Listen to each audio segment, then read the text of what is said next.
Tutorial kung paano ko ito ginawa.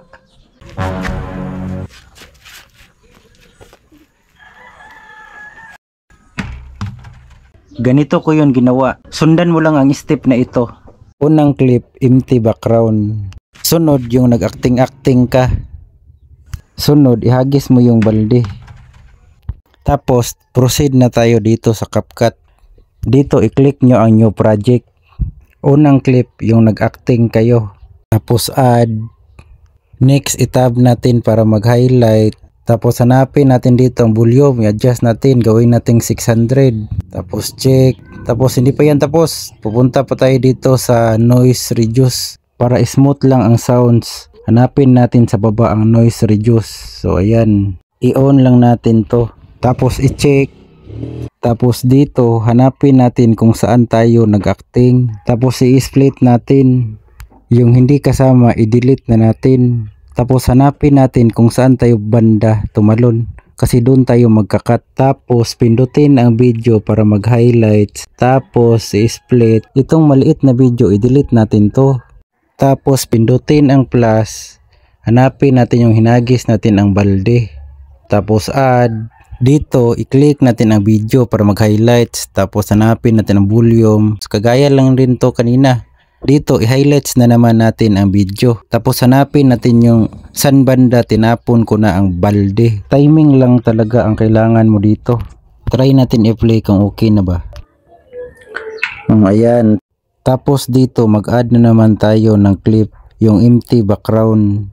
Ang importante talaga dito, yung empty background para mawala tayo. Sunod, pindutin ang video para mag-highlights. Next step, hanapin natin kung saan banda yung hinagis ko na ang balde. Kasi dyan tayo mag-split. Itong natira na clip, i-delete na natin to. Hindi na to kasama. Tapos dito, ito, yung tinapo natin na balde, i-overlay natin yan. So ayan, ka-overlay. Tapos i-play down natin.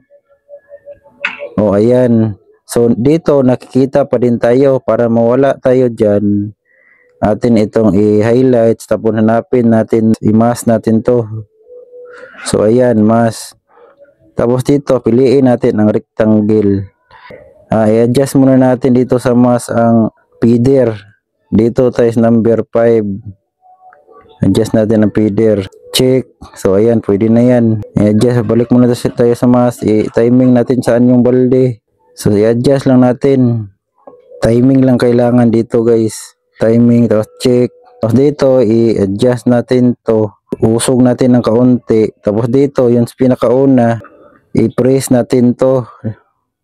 Yan, press. Para maging picture siya. Tapos ito, i-bukakan natin to para mahawakan natin yung pinakamaliit. Kukunin natin dito, 0.3 lang. Maliit lang. O ayan, 0.3. Itong natira, ito, highlights para ma-delete. Tapos ito, gawin natin dito, i-remove BG natin to, remove BG, custom removal, tapos brush, kasi brush natin to, adjust natin ang brush, kulayan lang natin yung balde, tapos check, tapos dito, i-drag natin papunta dito, i-timing